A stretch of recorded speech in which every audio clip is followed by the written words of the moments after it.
All right, guys, we're back. Let's check the comments. I was told by Riley that there's only 2 comments, so I'll be able to get on with my plague that I have and be able to go on for the rest of my day and the one other meeting that I have. I can just sit in my office and sweat this shit out. What do we got? He says, "Hey there, Kyle from Cushing, Oklahoma. Would like to get your opinion on marketing for consulting companies who deal with complex regulations. Any tips on simplifying complex stuff?" So consulting company for complex regulations. I would say number one, can you break down those regulations into smaller bite-size pieces of information? Number two would be what are you trying to market to them? Are you the consulting company that's trying to give them the certification and put the regulations in place? I mean, if that's the case, if you're going on that path, that's what your company does. Then I would say that you have to just focus on the issues that they could come across if they don't put this in place, right? Or ask them questions. Hey, have you guys ever thought about getting your certifications up to snuff in these areas? Or here's 3 things that our customers benefited from in your space once they had this regulation in place, once they had this certificate, once they had this process, whatever it is. But you just have to tie it together to say, what is the benefit that they get from going with this, from doing this regulation? And don't overcomplicate things. Take like multiple sentences of what will happen if you don't have this regulation in place and just sum it up in like 7 words or 12 words. So that way you could say, if you put it in an email, you put it in messaging, it's just going to bore them. If you put it in an article or something like that, like you could do an article that's longer, answering like some FAQs or some case studies of what you've dealt with your customers, but you want to hook people first with some short language that then takes them to that longer piece of content. Hopefully that answers the question. Do they have any follow-ups? Not yet. Riley says that's all he's got, no follow-ups. That's a difficult one. If you can tell me what regulations you're talking about. Are we talking like ISO standards, government regulations, aerospace regulations, something like that? Like I don't like using fear as a marketing method. Like, oh my God, get this done now, otherwise you're going to lose all this money. But look at the upside of it. Our clients have seen a 47% increase in operational efficiency by implementing this situation. So he did come back and he says, environmental, pipeline safety, and then dealing with OSHA, PHMSA, and US EPA. Okay.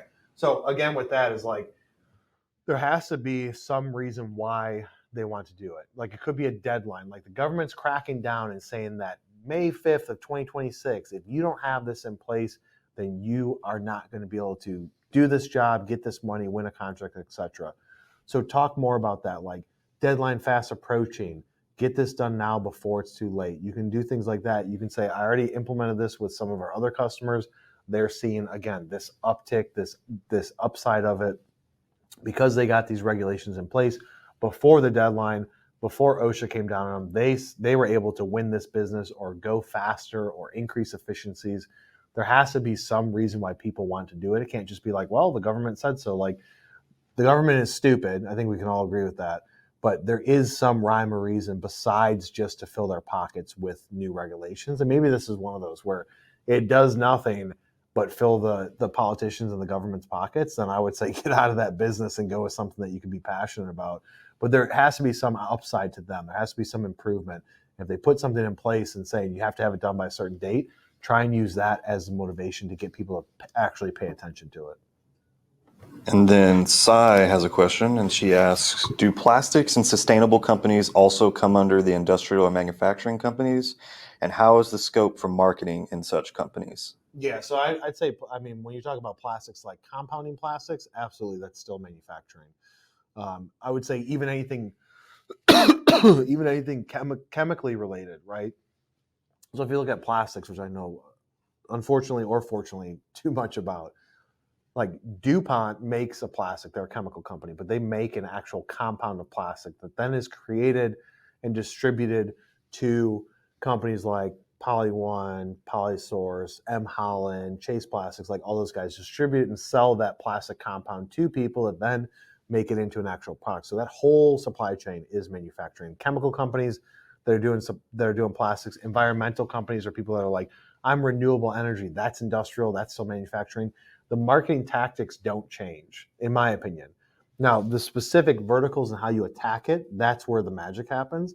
But still, you have to look at it and say, if they're going, you have to look at where are their customers. So if I work at a chemical company, which I personally have no experience working in, and I said, well, who are the customers? Well, the customers are A, B, and C company. Okay, so how do I get in front of them? Well, they're on LinkedIn. They're doing some sort of search. They probably go to trade shows.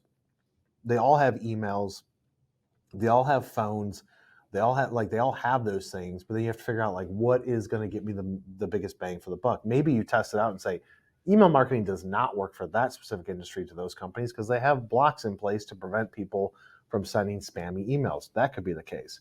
But they're all on LinkedIn and they're all searching. So you just have to figure out what is the specific vertical and how are you going to get their attention on those platforms. Could be personalized messaging, could be something where it's strictly SEO and ad based. It all depends on, you have to look at where are they living, where the customer's at, and figure out how to get their attention quickly.